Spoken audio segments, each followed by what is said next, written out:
ರಾಜ್ ಇವರು ಈಗಲೂ dancing star. ಇವರ ಡ್ಯಾನ್ಸ್ ಅನ್ನ ನೋಡ್ತಾ ಇದ್ರೆ ವಾವ್ ವಾಟ್ ಎ ಡ್ಯಾನ್ಸ್ ಅಂತ ಹೇಳಿ ಇವಾಗ್ಲೂ ಕೂಡ ನಾವು ಹುಬ್ಬೇರಿಸ್ತೀವಿ. ಆ ವಿನೋದ್ ರಾಜ್ ಅವರೇ ಇವತ್ತಿನ ನಮ್ಮ ಕಾರ್ಯಕ್ರಮದ ಅತಿಥಿ. ಅವರ ಚಂದವಳ್ಳಿಯ ತೋಟದ ಸುತ್ತ ಒಂದು ಸುತ್ತನ್ನ ಹಾಕ್ತಾ ಬನ್ನಿ ನಾವು ವಿನೋದ್ ರಾಜ್ ಅವರನ್ನ ಮಾತನಾಡ್ಸೋಣಂತೆ, ನಮ್ಮ ಕಾರ್ಯಕ್ರಮಕ್ಕೆ ವೆಲ್ಕಮ್ ಮಾಡ್ಕೊಳ್ಳೋಣಂತೆ. ನಮಸ್ಕಾರ. ನಮಸ್ತೆ ಸರ್. ನಮಸ್ತೆ. ನಾವು ಡ್ಯಾನ್ಸಿಂಗ್ ಸ್ಟಾರ್ ಅಂತಾನೆ ಕೊಟ್ಟಿದ್ದೀವಿ. ಸೊ ಸರ್ ನ ಒಂದು ಆಕ್ಟಿವ್ನೆಸ್ ನೋಡ್ತಾ ಇದ್ರೆ ಗೊತ್ತಾಗುತ್ತೆ, yes he is still young and energetic ಅಂತ ಹೇಳ್ಬಿಟ್ಟು. ಸೊ ಬನ್ನಿ ಅವರ ಈ ಒಂದು ಎನರ್ಜಿಯ ರಹಸ್ಯ ಏನು ಅಂತ ಹೇಳ್ಬಿಟ್ಟು ಫಸ್ಟ್ ಕೇಳ್ಬಿಡೋಣಂತೆ. ಸರ್ ವಾಟ್ಸ್ ಯುವರ್ ನೋ ರಹಸ್ಯ, only the age is growing, that's all. I don't think so sir. Age grow ಆಗ್ತಾ ಇದೆ ಅಂತ ಹೇಳ್ಬಿಟ್ಟು ನಿಮ್ಮನ್ನ ನೋಡಿ ಯಾರು ಕೂಡ ಹೇಳಕ್ಕಾಗಲ್ಲ. ಹೇಳಲ್ಲ, ಅವ್ರ ದೊಡ್ಡ ಮನ್ಸು, ನಿಮ್ ದೊಡ್ಡ ಮನ್ಸು ಹೇಳಲ್ಲ, ಅಷ್ಟೇ ಬಿಟ್ರೆ ಇನ್ನೇನು ಇಲ್ಲ. ಮಾಮೂಲಿ ಏಜ್ ಇಸ್ ಗ್ರೋಯಿಂಗ್. ಏನೋ ಹ್ಯೂಮರ್ ಇರ್ಬೇಕು ಜೀವನದಲ್ಲಿ, ಒಂದಷ್ಟು ನಾವು ಫಿಟ್ ಆಗಿರ್ಬೇಕು ಅಂತ ಟ್ರೈ ಮಾಡ್ಬೇಕು ಅಷ್ಟೇನೆ. ಎಷ್ಟ್ ಫಿಟ್ ಆದ್ರೂ ಆಗೋ ವಯಸ್ಸು ಹಾಗೆ ಆಗೋಗುತ್ತೆ. ಬಗ್ಗ ಮನುಷ್ಯ ಬಗ್ತಾನೆ. ಆವಾಗ್ಲೂ ನೀವೇನ್ ಹೇಳ್ತೀರಾ, Vinod Raj you are young and energetic. ಹೆಂಗಾಗತ್ತೆ, ಆಗಲ್ಲ, ಕಷ್ಟ. ಓಕೆ, ಸೊ ಸೀಕ್ರೆಟ್ ಏನು ಅಂತ ಹೇಳ್ಬಿಟ್ಟು ನಾನು ಕೇಳ್ಕೊಳ್ಳೋಣ ಅಂತ ಹೇಳ್ಬಿಟ್ಟು ತುಂಬಾ ಕ್ಯೂರಿಯಸ್ ಆಗಿ ಕಾಯ್ತಾ ಇದ್ದೆ. ಸೀಕ್ರೆಟ್ ಏನು ಅಂತ ಹೇಳ್ಬಿಟ್ಟು ಕೊನೆಗೂ ಸರ್ ಬಿಟ್ಕೊಡ್ತಾ ಇಲ್ಲ. ನನಗೆ ಏನಾದ್ರು ಒಂದ್ ನೀವು ಹೇಳಲೇಬೇಕು, ಏನು what keeps you more young and energetic ಅಂತ ಹೇಳ್ಬಿಟ್ಟು. All you people are young and energetic. Seeing you, I too feel like that I am young and energetic. ಅಷ್ಟೇ ಅಲ್ವಾ? ಎಸ್. ಸೊ ನೋಡ್ತಾ ಇದೀವಿ ಸರ್, ತೋಟ ಅಂತೂ ತುಂಬಾ ಹಸರಾಗಿದೆ. ನೀವು ಕೂಡ ಅದೇ ರೀತಿಯಾಗಿದ್ದೀರಾ. ಸೊ ಈ ತೋಟದ ಜೊತೆಗೆ ನೀವು ಇದೇ ರೀತಿಯಾಗಿ ಜೀವನ ನಡೆಸ್ತಾ ಇದ್ದೀರಾ ಅಂತ ಹೇಳಿದ್ರೆ ಏನೋ ಒಂದ್ ರೀತಿಯಾದಂತಹ ಹೊಸ ಬದಲಾವಣೆಗಳನ್ನ ನಾವು ನೋಡ್ತಾ ಇರ್ತೀವಿ. ಪ್ರತಿದಿನನೂ ಕೂಡ ವಿನೋದ್ ರಾಜ್ ಅವರಲ್ಲಿ ಹೊಸ ರೀತಿಯಾದಂತಹ ಚೇಂಜಸ್ ಅನ್ನ ನಾವು ನೋಡ್ತಾ ಇದ್ದೀವಿ. ಖಂಡಿತ ಹೌದು. ಅದು ನಿಜವಾಗ್ಲೂ ದೊಡ್ಡ ಮಹಾನ್ ಎರಡನೇ ಭಾಗದ ಸೆಕೆಂಡ್ ಇನ್ನಿಂಗ್ಸ್ ಅಂತ ಹೇಳ್ತಾರಲ್ಲ, second innings of life itself. ಅಮ್ಮವರ ಒಂದು ಪಾಠ ಗ್ರೀನ್ ಅಂತ, ಹಸುರಾಗಿರುವಂತ. ಅದು ಈ ಮಟ್ಟಕ್ಕೆ ಕೊರೋನಾ ಬಂದು ನಮ್ಮನ್ನ ಇಲ್ಲಿಗೆ ತಗೊಂಡ್ಬರುತ್ತೆ ಅಂತ ನಾನು ಅನ್ಕೊಂಡಿರ್ಲಿಲ್ಲ. ಸರಿ ಬೇಜಾರಾಗಿ ಅಮ್ಮನ್ ಹೇಳ್ಬಿಡುವೆ ನಾನು, ನೋಡಮ್ಮ ಎಷ್ಟು ಅಂತ ಓಡಾಡೋದು, ಎಷ್ಟು ಅಂತ ಇಷ್ಟು ಹಿಂಸೆ ಪಡೋದು. ಬೆಳಗ್ಗೆ ತರಕಾರಿ ಮಾರಕ್ ಹೋದ್ರೆ ಅಲ್ಲಿ ಒಂಥರ ಪ್ರಶ್ನೆಗಳು ಕೇಳ್ತಾರೆ, ಎಲ್ಲ ಕಳ್ಕೊಂಡ್ಬಿಟ್ಟಿದಾರೆ, ಅದಕ್ಕೆ ಇಲ್ಲಿ ಬಂದ್ ಹಿಂಗ ನಿಮ್ಗೇನ್ ಸರ್ ಹೊಟ್ಟೆ ತುಂಬಿಟ್ಟಿದೆ ಅಂತ ಒಬ್ರು, ನೀವೇನ್ ತರಕಾರಿ ಮಾರಿ ಆಗ್ಬೇಕಾದೇನೈತೆ ನಿಮ್ಗೆ ಅಂತ ಅವರು. ಇಷ್ಟೆಲ್ಲ ನಾವುಗಳು ಮಾತು ಕೇಳಿ ಅಮ್ಮನಿಗೆ ಹೇಳ್ಬಿಟ್ಟಿದ್ವಿ, ನೋಡಮ್ಮ ಎಲ್ಲ ಒಂದ್ ಕಡೆ ಮಾರ್ಬಿಡು, ಸುಮ್ನೆ ಕ್ಲೀನ್ ಆಗಿ ಬ್ಯಾಂಕ್ ಬಡ್ಡಿ ಹಾಕ್ಬಿಟ್ಟು ಟ್ಯಾಕ್ಸ್ ಕಟ್ಬಿಟ್ಟು ರಾಕೇಶ್ ಜುನ್ವಾಲ ತರ ಇದ್ಬಿಡೋಣ ಅಂತಂತ ಹೇಳ್ಬಿಟ್ಟು. ಅವರೇ ತಾನೇ ಸ್ಟಾಕ್ ಎಕ್ಸ್ಚೇಂಜ್ ಅಲ್ಲಿ ಬುಲ್ ಅವರು, ರಾಕೇಶ್ ಜುನ್ವಾಲ ಆ ತರ ಇರ್ಬೇಕು ಅಂತ. ಆ ಮಟ್ಟಕ್ಕೆ ನಾವ್ ಇರಕ್ಕಾಗಲ್ಲ, ಬಟ್ ಒಂದ್ ಚಿಕ್ಕ ಮಟ್ಟದಲ್ಲಿ ಆದ್ರೆ ಹಂಗೆ ಇರೋಣ ಅಂತ ಹೇಳ್ಬಿಟ್ಟು. ಬಟ್ ಕೊರೋನಾ, ಅದು ಮೂಮೆಂಟ್ ಕೊರೋನಾ ಕೇಮ್, ಈ ಎಲ್ಲ ಈ ಹೃದಯದಿಂದ ಹಿಡಿದು, ತಲೆಯಿಂದ ಹಿಡಿದು, ಕಾಲಿಂದ ಹಿಡಿದು ಎಲ್ಲ ಹೆಜ್ಜೆಗಳು ತಾನಾಗೆ ಕಡಿಮೆ ಆಗೋಕ್ ಶುರು ಆಗ್ಬಿಟ್ಟು, ತಾನಾಗೆ ಕಡಿಮೆ ಆಗ ನಮ್ಮನ್ನ ಹಿಂಬಾಲಿಸಿರುವಂತ ಒಂದು ಭಯ. ಆಮೇಲೆ ಇದೇನ್ ಹೇಳ್ತಾರಲ್ಲ, ನಿತ್ಯ ಸನ್ನಿಹಿತ ಮೃತ್ಯು ಅನ್ನೋತರ, ಅದು ನಿತ್ಯ ಸನ್ನಿಹಿತ ಇಲ್ಲ. ನಾಳೆನಾ ನಾಡಿದ್ದೆ, ಇವತ್ತು ನಾಳೆ ನಾನ ಅನ್ನೋಂತ ಭಯ ಬಂದ್ಬಿಡ್ತು, ಆ ಮಟ್ಟಿಗೆ ಹೋಗ್ಬಿಡ್ತು. ಅದು ನಮ್ಮನ್ನ ಏನ್ ಮಾಡ್ಬಿಡ್ತು. ಸರಿ, ಯಾವ್ದಾದ್ರು ಈ ಭಯ ಹೋಗ್ಬೇಕಂದ್ರೆ ಏನ್ ಮಾಡ್ಬೇಕು, ಎಷ್ಟು ಯೋಚನೆ ಮಾಡಿ ನೋಡೋದ್. ನಾನು ಸುಮ್ಮನೆ ಕೂತ್ರೆ ಒಂಥರ ಐಡಲ್ನೆಸ್ ಆಗೋದು. ತಗೊಂಡೋಗಿ ಸನಿಕೆ ತಗೊಂಡ್ ನೋಡ್ರಿ ನನ್ನ ಕೈನ ಎಲ್ಲ ನೋಡ್ರಿ, ಇದೆಲ್ಲ ಏನ್ ಮಾಡ್ರಿ ವಿನೋದ್ ರಾಜ್ ಅವ್ರೆ ಅಂತ ಕೇಳಿದ್ರೆ, ಚೆನ್ನಾಗಿ ಕುತ್ಕೊಂಡು ಹೋಗದೆ ಸ್ವಾಮಿ ಅಂತ. ಆಮೇಲೆ ಏನ್ರಿ ಆಗಿದ್ರಿ ಅಂತ, ಇಲ್ಲ ನನ್ನ ತಾಯಿಯವ್ರು ಕಷ್ಟಪಟ್ಟು ಒಂದಷ್ಟು ದುಡ್ಡು ಹಾಕ್ಬಿಟ್ಟು ಬಂಡವಾಳ ಹಾಕ್ಬಿಟ್ಟು ತಗೊಂಡಿದ್ರು ತೋಟನ. ಅದಕ್ಕೆ ಯೋಚನೆ ಮಾಡಿದೆ, ಎಲ್ಲಿ ಹೋಗಿದೆ ದುಡ್ಡನ್ನ ಅಂತ ಅಗದಗದ್ ನೋಡ್ತಾ ಇದೀನಿ ತೋಟನ. ಅಗಿತಾ ಟೈಮ್ ಪಾಸ್ ಆಗುತ್ತೆ. ನೀವು ಅಗದು ಈ ತೋಟನ ಎಷ್ಟೊಂದು ಸುಂದರವಾಗಿ ಮಾಡಿದೀರಾ. ಅಲ್ಲ, ಒಂದೇ ಒಂದ್ ಕ್ಷಣ ಸುಮ್ನೆ ಇರಲ್ವಲ್ಲ ನೀವು ಅಂತ, ಏನ್ ಇಷ್ಟೊಂದು ಕೆಲಸ ಮಾಡ್ತಾ ಇರ್ತೀರಾ. ಅಲ್ಲ ಸರ್, ನೀವು ನೋಡಿದ್ರೆ ಹೊರಗಡೆ ಜಗತ್ಗೆ ವಿನೋದ್ ರಾಜ್ ಅವರು ಇಲ್ಲಪ್ಪ ಅವರು ಸ್ಟಾರು, ಜೊತೆಗೆ ಏನು ಕೆಲ್ಸಗಳನ್ನ ಮಾಡಕ್ ಹೋಗಲ್ಲ ಅಂತ ಹೇಳ್ಬಿಟ್ಟು ಸಾಕಷ್ಟು ಜನ ಅನ್ಕೊಂಡಿರ್ತಾರೆ. ಆದ್ರೆ ವಿನೋದ್ ರಾಜ್ ಅವರನ್ನ, ಅವರ ಒಂದು ನೈಜತೆ ಏನು ಅಂತ ಹೇಳಿ ತಿಳ್ಕೊಳ್ಬೇಕು ಅಂತಂದ್ರೆ ನೀವು ಒಂದ್ಸರಿ ಈ ತೋಟಕ್ಕೆ ಬರ್ಲೇಬೇಕು. ಅವರು ಇಷ್ಟೊಂದು ಸುಂದರವಾದ ತೋಟನ ಎಷ್ಟು ಸಮೃದ್ಧವಾಗಿ, ಎಷ್ಟು ನೀಟಾಗಿ ಇಟ್ಕೊಂಡಿದ್ದಾರೆ ಅಂತ ಹೇಳಿದ್ರೆ ಖುಷಿ ಆಗುತ್ತೆ.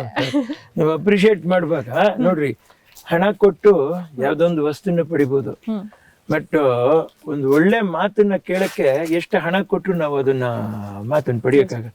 ನಿಮ್ ಬಾಯಾರ ನೀವು ಹೊಗಳುವಾಗ ನಮ್ಗೇನ್ ಅನಿಸ್ತದೆ, ಇಷ್ಟು ದುಡ್ಡು ಕೊಟ್ಟು ಇವ್ರು ಹೊಗಳಿದ್ರಲ್ಲ ಅನ್ನೋದ್ರಿಂದ ನಿಜವಾಗ್ಲೂ ನಮ್ಮನ್ನ ಹೊಗಳಿದ್ರಲ್ಲ, ಅವಾಗ ಈಗ ಕೈಯಲ್ಲಿ ಆಗಿರೋ ಹೊಪ್ಪಳೆ ಇದೆಲ್ಲಾನು ನಮ್ ಜನ್ಮ ಸಾರ್ಥಕ ಅನ್ನಿಸಿದೆ. ಈ ನಮ್ ತಾಯಿಯವ್ರ ನೆನಪು ಬರ್ತಾರೆ ನನಗೆ. ಖಂಡಿತ ನಮ್ಮಮ್ಮ ಬಂದು ಹೇಳಿರೋ ಶ್ರೇಷ್ಠ ಮಾತು, ನೋಡಿ ಇಲ್ಲಿ ನೀನ್ ಸರಿ ಮಾಡಿ ನೋಡು, ಭೂಮಿ ತಾಯಿ ಸೇವೆ ಮಾಡಿ ನೋಡು, ನೀನ್ ತಾನಾಗೆ ಒಳ್ಳೇದಾಗತ್ತಪ್ಪ ಅಂತ ಬಿಡೋದು ಸತ್ಯ. ಅದು ಬಾಯಿ ಇಲ್ದಿರೋ ಜೀವಗಳು, ಅದರ ಸೇವೆ. ಆಮೇಲೆ ಜನ ಸೇವೆ, ಬಡವರು ಏನ್ ನಮ್ಮಿಂದ ಸಾಧ್ಯನ ಅವ್ರಿಗೆ ಪಾಪ ನಾವು ಉಪಕಾರ ಮಾಡ್ಕೊಂಡು ಹೋಗುವಂತದ್ದು.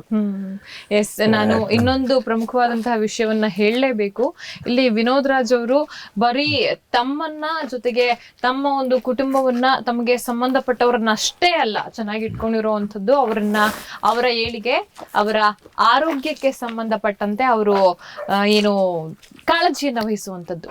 ಅವರ ಸುತ್ತಮುತ್ತಲು ಯಾರೆಲ್ಲ ಇದ್ದಾರೆ ಅವರೆಲ್ಲರಿಗೂ ಕೂಡ ಒಳ್ಳೆ ಆರೋಗ್ಯ ಅನ್ನೋಂಥದ್ದು ಇರಬೇಕು. ಜೊತೆಗೆ ಅವರ ಒಂದು ಆರೋಗ್ಯಕ್ಕೋಸ್ಕರ, ಅವರು ಚೆನ್ನಾಗಿರೋದಕ್ಕೋಸ್ಕರ ನಾನು ಏನ್ ಬೇಕಾದ್ರೂ ಮಾಡೋದಕ್ಕೆ ಸಿದ್ಧ. ಅಂದ್ರೆ ಮುಖಿ ಕೆಲಸಗಳನ್ನ, ಅಂದ್ರೆ ಸೋಷಿಯಲ್ ವರ್ಕ್ ಅನ್ನ ಮಾಡ್ತಾ ಇದ್ರೆ ನಾವು ನೋಡ್ತಾ ಇದ್ವಿ.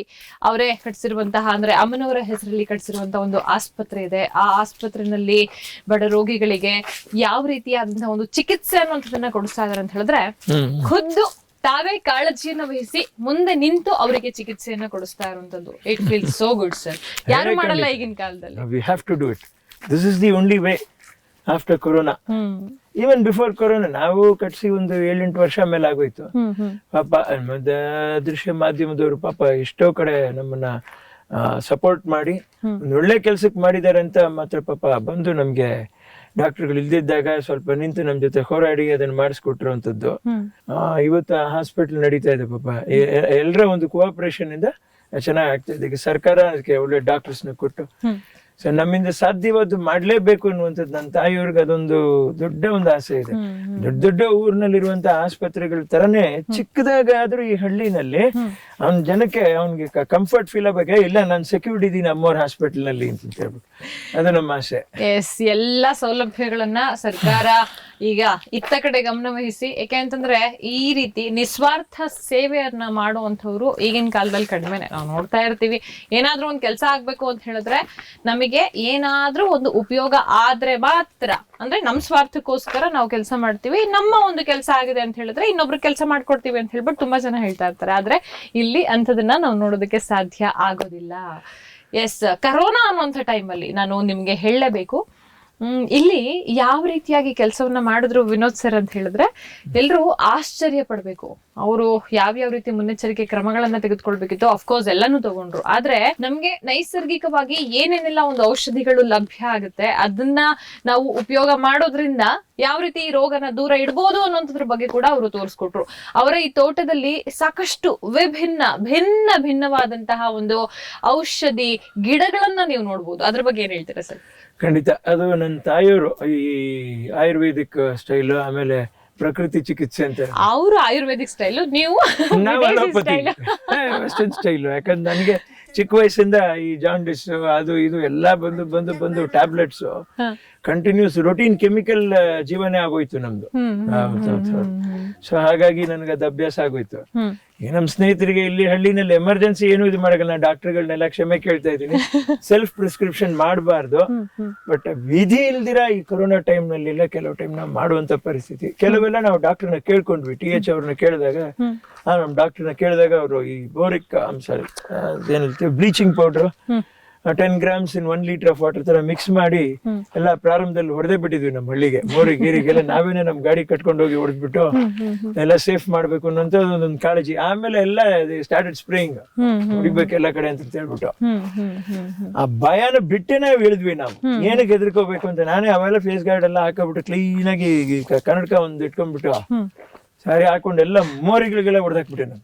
ಅಷ್ಟು ಭಯ ಬಂದ್ಬಿಡ್ತು. ಕೊರೋನಾ ಅದು ನಿಮ್ ಮಾಧ್ಯಮದವರು ಅದು ಎಷ್ಟು ಮಟ್ಟಿಗೆ ಬಂತೋ ಬಿಡ್ತೋ ಮಾತ್ರ ನಮಗೆ ಕೂತವ್ರಿಗೆ ಕೊರೋನಾ ಬಂದಂಗ ಆಗ್ಬಿಟ್ಟು ಮಾಧ್ಯಮ ನೋಡ್ಬಿಟ್ಟು. ಈಗ ಈ ಟೈಮಲ್ಲಿ ಭಯ ಅನ್ನುವಂಥದ್ದು, ಆ ಭಯದಿಂದಾಗಿ ಬರುವಂತದ್ದು ಕರೋನಾ. ಎಸ್, ಅಫ್ಕೋರ್ಸ್ ಎಲ್ಲಾ ರೋಗಗಳು ಕೂಡ ಹೌದು. ಜೀವನದಲ್ಲಿ ಅಕಸ್ಮಾತ್ ನಾವೇನಾದ್ರೂ ಫೇಲ್ಯೂರ್ ಕಾಣ್ಬೇಕು ಅಂತಂದ್ರೆ ಈ ಭಯದಿಂದಾನೇ.